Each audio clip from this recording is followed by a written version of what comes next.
então mais um exemplo agora de função C, o terceiro exemplo, que é quando nós colocamos dentro da função C outras funções. Por exemplo, eu vou colocar dentro da minha função C aqui uma função soma e vou colocar dentro da função C uma outra função soma. Professor, dá para colocar uma função dentro de outra função? Dá. Os argumentos de uma função aceitam outras funções. Então, pode colocar dentro do segundo argumento dessa função C uma função soma, uma função multi, uma função máximo, uma função mínimo. Nós podemos colocar várias funções. Vamos fazer isso. Vamos construir agora uma função C colocando várias funções, certo? Vamos lá, passo a passo. Observa aí, igual SE, abre parênteses, aí eu vou colocar A2 menor B2, ponto e vírgula, soma, abre parênteses, A1, ponto e vírgula, B1, fecha parênteses, ponto e vírgula, soma, abre parênteses, A2, ponto e vírgula, B2, fecha parênteses da função soma e fecha o último parênteses da função C. Olha só este exemplo da minha função C. Agora um exemplo um pouquinho mais complexo do que aqueles anteriores, porque neste exemplo agora eu também tenho lá o meu teste lógico. O primeiro argumento é sempre um teste lógico. No segundo argumento, que vem logo depois desse ponto e vírgula, eu tenho uma função soma. E no terceiro argumento desta função C, eu tenho uma outra função soma. Então quer dizer o seguinte, que se eu responder que esse teste lógico é verdadeiro, eu tenho que resolver a função soma que está no segundo argumento, porque o segundo argumento é a resposta se o teste lógico for verdadeiro. Agora, se eu responder que o teste lógico é falso, eu tenho que responder a função soma que está no terceiro argumento. Então, ou eu vou responder a função soma que está no segundo argumento, ou eu vou responder a função soma que está no terceiro argumento. Agora, qual dessas duas funções somas tu vai responder? Depende de quem, professor? Depende do teste lógico. Porque se o teste lógico for verdadeiro, responde esta função soma, que diz soma A1 ponto e vírgula B1. Se o teste lógico for falso, tu vai responder a função soma do terceiro argumento, que diz A2 ponto e vírgula B2. Então é uma escolha. Vamos então verificar essa escolha. Acompanha aí. A2 é menor do que B2, ponto e vírgula. Pronto, aqui é o teste lógico. A2 é menor do que B2? Te faço essa pergunta. A2 é menor do que B2? Aí tu me diz, professor, vamos verificar quanto vale A2. Vamos observar. A2 vale 2.000. Perfeito. B2 vale 1.000. Ok. Então ele está perguntando se 2.000, que é o valor de A2, é menor do que 1.000, que é o valor de B2. 2.000 é menor do que 1.000? Não, 2.000 é maior. Então é falso o teste lógico. Porque ele está perguntando, observa, 2.000 é menor do que 1.000? Falso, falso. 2.000 é maior, não é menor. Se tu disse falso para o teste lógico, quando tu diz falso, tu responde o que está no segundo argumento ou tu responde o que está no terceiro argumento quando tu diz que o teste lógico é falso?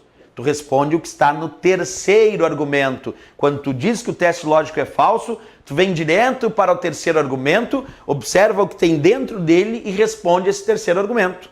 Nesse meu terceiro argumento eu tenho soma A2 ponto e vírgula B2. Então vamos calcular a soma de A2 ponto e vírgula B2.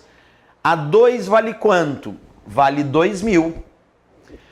Ponto e vírgula B2. B2 vale quanto? Vale 1.000. A função soma o resultado dos seus argumentos. E quem separa argumentos na função soma é o ponto e vírgula, como tu sabe.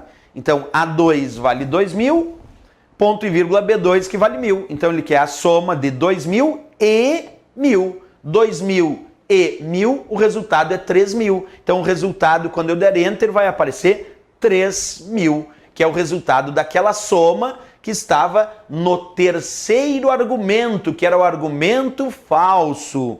Observa o que eu disse. Eu verifiquei o teste lógico. 2.000 é menor do que 1.000? Não, falso. Se eu disse falso, eu vou para o terceiro argumento. e no terceiro argumento ele pedia para somar o valor de A2, que vale 2.000, e B2, que vale 1.000. 2.000 e 1.000, o resultado que apareceu da soma de 2.000 e 1.000 foi 3.000. Agora é claro que nós vamos exercitar aqui. Esse foi o nosso resultado da nossa função C. Eu vou alterar agora um pouquinho essa função C para transformar o teste lógico em verdadeiro. Vem comigo, olha o que eu vou fazer aqui. Ali no lugar do sinal menor, ali no lugarzinho ó, do sinal menor, eu vou colocar o sinal maior. Observa que agora o meu teste lógico está diferente agora porque eu botei o sinal maior. Agora eu botei A2 é maior que B2. Este é o meu teste lógico. Então vamos lá. Quanto vale A2? A2 vale 2.000. 2.000. Quanto vale B2? B2 vale 1.000. Então agora eu estou perguntando, A2, que é 2.000, é maior do que B2, que é 1.000? 2.000 é maior do que 1.000? Sim, verdadeiro. 2.000 é de fato maior que 1.000.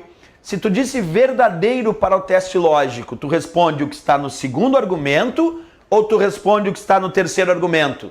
No segundo. Porque se tu diz que o teste lógico é verdadeiro, tu tem que responder o que está no segundo argumento e esquecer que o terceiro argumento existe. Eu vou esquecer que o terceiro argumento existe. Eu disse que o teste lógico é verdadeiro, eu só posso responder o que está no segundo argumento. E no segundo argumento tem uma função soma A1 ponto e vírgula B1. Então eu vou ter que somar A1, que vale 500, e B1, que vale 600. Qual o resultado da soma de 500 e 600?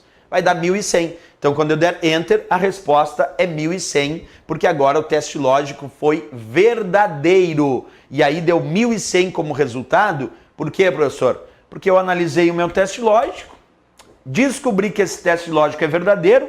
2.000 é maior do que 1.000? Sim, verdadeiro. Se tu disse verdadeiro, tu tem que vir para o segundo argumento e responder a função soma que estava aqui no segundo argumento, que pedia para somar A1 que vale 500 e B1 que vale 600. 500 e 600, o resultado foi 1.100. 1.100, como a gente verificou lá na própria célula.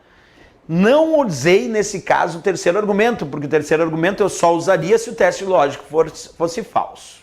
Perfeito, pessoal. Então, esses são os vários exemplos de aplicação da nossa função C, uma função de análise lógica muito importante aí nas questões de planilhas. Certo, pessoal? Até a próxima aula.